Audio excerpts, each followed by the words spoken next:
BA first semester geography का unit number 2। इसमें हमें पढ़ना है कि ब्रह्मांड की उत्पत्ति कैसे हुई, सौरमंडल की उत्पत्ति कैसे हुई और पृथ्वी की उत्पत्ति कैसे हुई। तो सबसे पहले हम ये देखेंगे कि ब्रह्मांड होता क्या है, उसके बाद देखेंगे कि ब्रह्मांड की उत्पत्ति कैसे हुई। तो ब्रह्मांड क्या है? संपूर्ण अंतरिक्ष और समय, सभी तारे, ग्रह, आकाशगंगाएं और अन्य खगोलीय वस्तुएं, ऊर्जा और पदार्थ का विशाल संग्रह ही ब्रह्मांड है। ब्रह्मांड अनंत और विस्तृत है, जिसमें अरबों आकाशगंगाएं, अनगिनत तारे और ग्रह है। इसकी उत्पत्ति, विकास और संरचना के बारे में वैज्ञानिक अनुसंधान और सिद्धांत दिए गए हैं। ब्रह्मांड की विशालता की कल्पना करना भी अत्यंत मुश्किल है और हम सभी क्या है, ब्रह्मांड का एक हिस्सा है। तो जितने भी तारे हैं, ग्रह हैं, आकाशगंगाएं और खगोलीय पिंड हैं, वो सभी क्या है, ब्रह्मांड का ही एक हिस्सा है। ठीक है। उसके बाद हम देखेंगे कि ब्रह्मांड की उत्पत्ति कैसे हुई थी। ब्रह्मांड की उत्पत्ति को लेकर के 4 सिद्धांत बताए गए थे। पहला है महाविस्फोट सिद्धांत, जिसे बिग बैंग थियरी बोला जाता है। इसे दिया था जॉर्जेस लेमेंत्रे ने। दूसरा है साम्यावस्था या सतत सृष्टि सिद्धांत, स्टेडी स्टेट थियरी, जिसे थॉमस गोल्ड एवं हरमन बॉडी ने दिया था। तीसरा है दोलन सिद्धांत, पोल सेटिंग यूनिवर्स थियरी, जिसे डॉक्टर एलन सैंडेजा ने दिया था। चौथा है स्पीति सिद्धांत, इन्फ्लेशनरी थियरी, जिसे एलन गुथ ने दिया था। अब इसमें हमें चारों नहीं पढ़ना है। सबसे मेन जो है, सबसे प्रसिद्ध और प्रचलित थियरी जो है महाविस्फोट सिद्धांत, बिग बैंग थियरी, बस इसी को देखना है। बिग बैंग थियरी, महाविस्फोट सिद्धांत, इसे जो है विस्तारित ब्रह्मांड सिद्धांत भी बोला जाता है, विस्तारित ब्रह्मांड परिकल्पना। तो बिग बैंग थियरी है क्या, इसमें क्या बताया गया है, इसे पहले छोटे से हम समझ लेंगे। शुरुआत में ब्रह्मांड एक अत्यंत छोटे और गर्म सघन बिंदु के रूप में मौजूद था और इस बिंदु में जो है ऊर्जा, तापमान, पदार्थ की मात्रा बहुत अधिक थी, हद से ज़्यादा अधिक थी। तो जब किसी चीज़ में ऊर्जा, दबाव या फिर पदार्थों की मात्रा बहुत अधिक हो जाती है तो वो लास्ट में क्या करते हैं, विस्फोट कर जाते हैं। ठीक है। तो जब वो एक बिंदु, जब उसमें पदार्थ और तापमान की मात्रा बहुत अधिक हो गई तो वो जब फट जाते हैं, फटने के बाद ही जो है ब्रह्मांड की उत्पत्ति होती है और छोटे छोटे पार्टिकल, छोटे छोटे कण भी निकलते हैं। कुछ कण जो है ठंडे रहते हैं, आगे चल के ठंडे हो जाते हैं, कुछ जो है गर्म ही रहते हैं। तो इन्हीं से जो है ग्रह और उपग्रहों की भी रचना होती है, उसे हम बाद में पढ़ेंगे। तो जब बिग बैंग हुआ, जब महाविस्फोट हुआ तो ब्रह्मांड की उत्पत्ति हुई। ब्रह्मांड के जन्म के बाद ही टाइम का भी, मतलब समय का भी जन्म हुआ। ठीक है। उसके बाद अब हम क्या लिखा हुआ है इधर वो पढ़ लेते हैं। आरंभ में वो सभी पदार्थ जिनसे ब्रह्मांड बना वो अत्यंत छोटे गोलक एकाकी परमाणु के रूप में एक ही स्थान पर स्थित था, जिनका आयतन अत्यधिक था। सूक्ष्म एवं अत्यधिक संकेंद्रण के कारण बिंदु का आकस्मिक विस्फोट हुआ, जिसे महाविस्फोट या फिर ब्रह्मांडीय विस्फोट कहा गया था। इस अचानक विस्फोट से पदार्थों का बिखराव हुआ, जिससे सामान्य पदार्थ निर्मित हुए। इसके अलगाव के कारण काले पदार्थ बने, जिनके समूहन से ही अनेक ब्रह्मांडीय पिंडों का सृजन हुआ।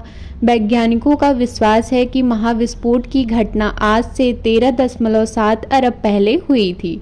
महाविस्फोट के लगभग 10.5 अरब वर्ष पक्ष यानी आज से 4.5 अरब वर्ष पूर्व सौरमंडल का विकास हुआ, जिससे ग्रह तथा उपग्रहों का निर्माण हुआ।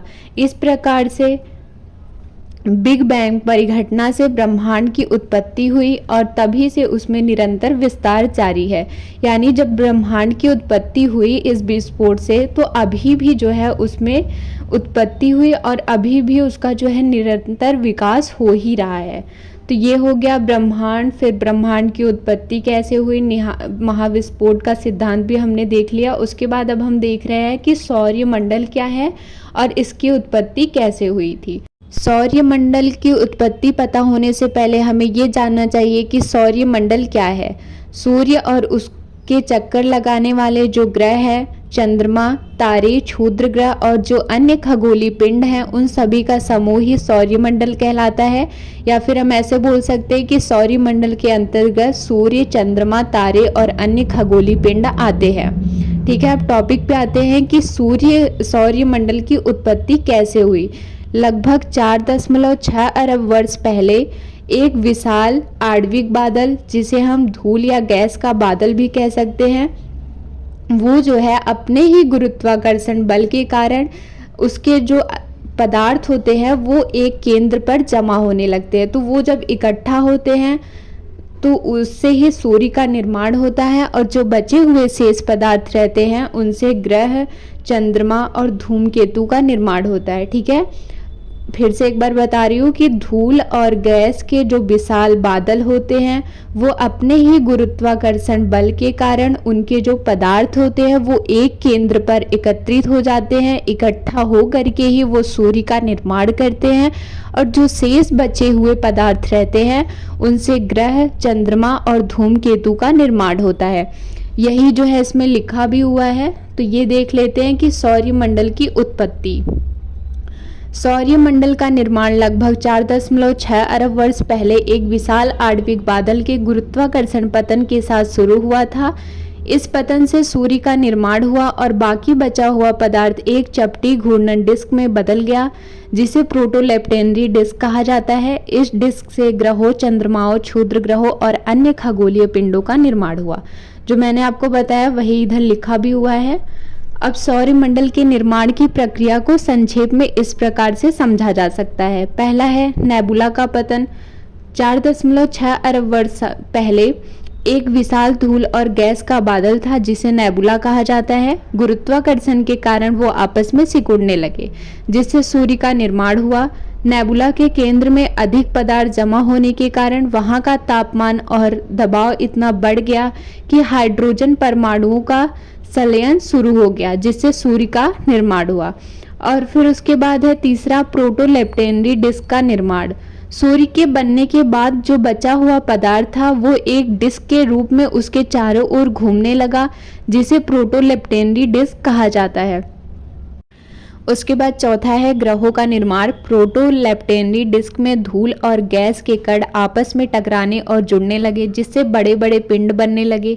ये पिंड गुरुत्वाकर्षण के कारण और अधिक पदार्थ को आकर्षित करते गए, जिससे ग्रह, उपग्रह और अन्य खगोलीय पिंडों का निर्माण हुआ।